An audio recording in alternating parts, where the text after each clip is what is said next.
The 1971 Mustang is easily one of the most divisive in the Mustang community. Some folks love it and others hate it. However, things might have turned out differently if Ford would have decided to release the Mustang Milano concept car instead. In 1970, Ford brought the ultraviolet Mustang Milano to the Chicago Auto Show. It was built on a 1970 Mustang platform and featured design elements that borrowed from the 1969 Shelby on the front of the car, such as the brake cooling ducts on the fenders and the NACA hood scoops. The argent grille featured a divider in the center, which must have been a tip of the hat to the current president of Ford, Bunky Knudsen. The sides of the Milano were smooth with a belt line that disappeared into the rear quarter panel. Unlike previous Mustangs, the Milano was a two-seat hatchback with a large open storage space behind the two front seats. It featured an electronically powered hatchback and doors that utilized electronic door poppers. The rear glass was sloped at a steep 67 degrees. The rear of the Milano featured an argent panel that housed two vertical exhaust dumps and one of the coolest tail lamp features that was never installed in a production car. The tall tail lamps changed colors.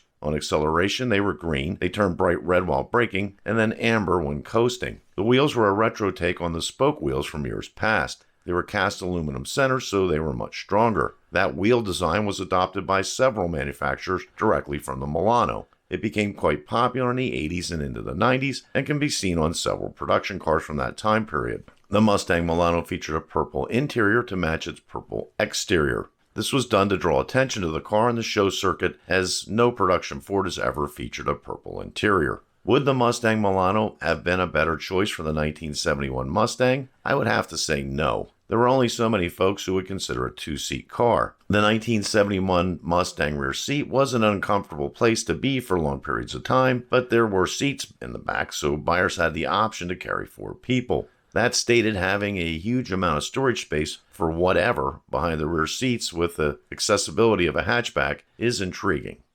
This is Tony from Tony's Fords and Mustangs. If you enjoyed this look into the automotive past, consider subscribing to my channel. There's hundreds of videos there covering Ford, Lincoln, and Mercury products.